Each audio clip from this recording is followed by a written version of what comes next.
সেই দল করেন, অনেকে করেন অনেকে করেন না, কিন্তু করুক না করুক, তারা সাইদি সাহেবের বক্তব্যটা শুনে দেখেন এবং বক্তব্যটা সঠিক দিয়েছেন।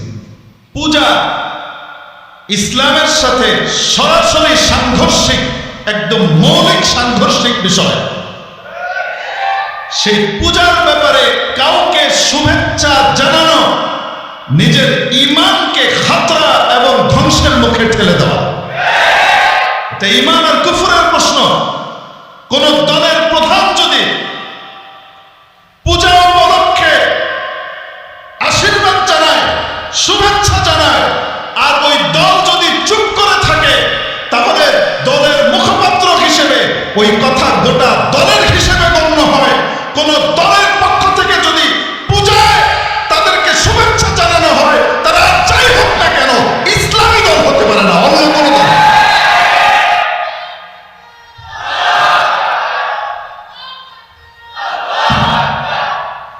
কেউ বলতে পারে এটা একটা ডিপ্লোম্যাটিক ব্যাপার, এটা দিলে 1.5 কোটি ভোটারের ভোট পাওয়া যাবে।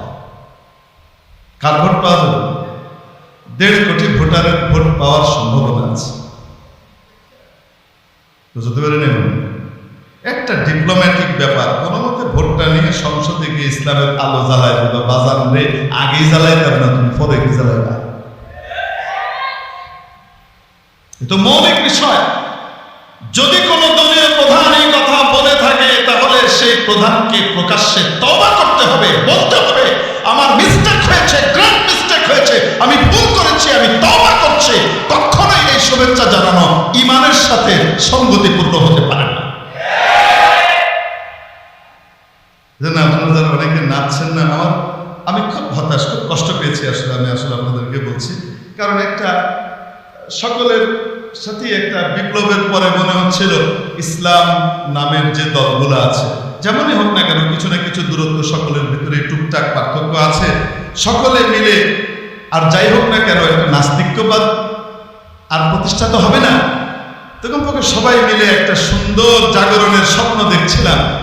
আফসোস, সেই স্বপ্নের আশার বুড়ের ভিতরে বালি মেরে দিয়েছে, একবার না একের পর এক। আর সহ্য করতে পারলাম না, তাই হতাশার কষ্টটা ব্যক্ত করতে বাধ্য হলাম।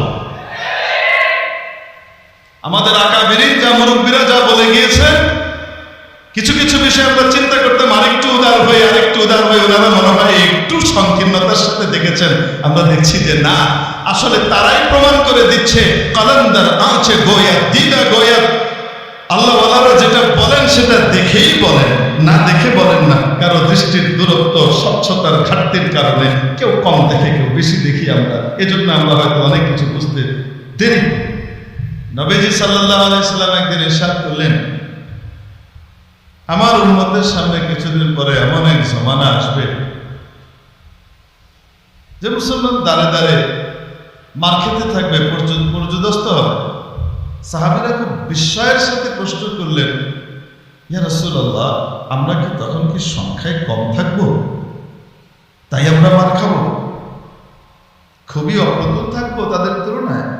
রাসূল সাল্লাল্লাহু আলাইহি ওয়াসাল্লাম বললেন, না, তোমরা অনেক থাকবে, অনেক।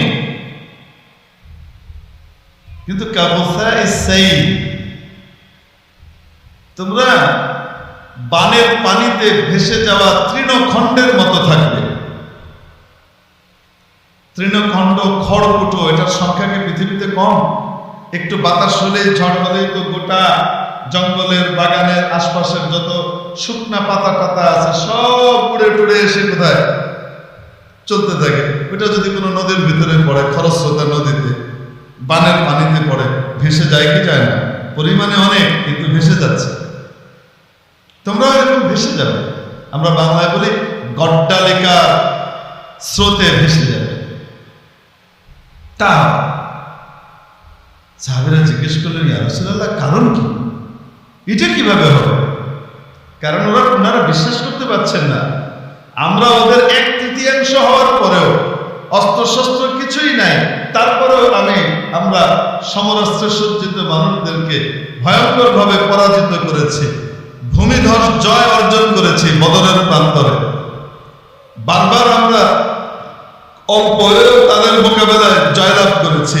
তাহলে এত বিপুল পরিমাণে মুসলমান থাকা সত্ত্বেও তারা হেরে যাবে, তারা মান খাবে, তারা পানিতে ভেসে যাওয়ার মতো অবস্থা হবে। কারণটা কি? রাসূল পাক সাল্লাল্লাহু তাআলা আলাইহি ওয়াসাল্লাম তাদেরকে এটার উত্তর বললেন, বলবো নাকি? তোমাদেরকে তখন ওয়াহান ধরবে, ওয়াহান তোমাদেরকে ধরবে, ওয়াহান পেয়ে বসবে। ওয়াহান মানে কি? শাব্দিক অর্থ দুর্বলতা। তো স্বাভাবিকভাবে বোঝা যায় যে তোমরা হয়তো শারীরিকভাবে তখন একদম দুর্বল থাকবা, তাই লড়াই করে পারবা, এরকম একটা কথা বোঝা যায় কি যায় না? কিন্তু সাহাবায়ে কেরাম আমাদের মতো নন। ওনারা এই ভাষা জিনিস দেখে লাভ দেন না। কেউ অমুক ইউনিভার্সিটিতে একটু জিতে গেছে, অমুক জায়গায় জিতে গেছে, তার মানে সব সারা দেশে জিতে গেছে, এরকম ভাবের ভিতরে ওনারা ভেসে যান না। ওনারা ভাষা জিনিস দেখেন না, ডেপথে যান। এই জন্যই সাহাবীরা সাহাবী। শ্রেষ্ঠ শিক্ষক, শ্রেষ্ঠ নবীর ছাত্র হিসেবে সেই শ্রেষ্ঠ ছাত্রদেরকে গোটা উম্মতের ভেতর থেকে বাছাই করেছেন কে? আল্লাহ। এই জন্য সাহাবীদের সাথে অন্যের কোনো তুলনাই চলবে না। যারা সাহাবীদের এই মর্যাদা বুঝতে পারে না, অক্ষম হয়, যাদের চোখের সামনে কোরআন অবতীর্ণ হতো, তারা দেখতে পেতেন নবীজির উপরে কোরআন নাযিল হচ্ছে, আর টাটকা আয়াত নবীজি মাত্র শোনাতেন। এই যে মাত্র এই আয়াত এসেছে, নাও শোনো। যাদের ঘটনার প্রেক্ষিতে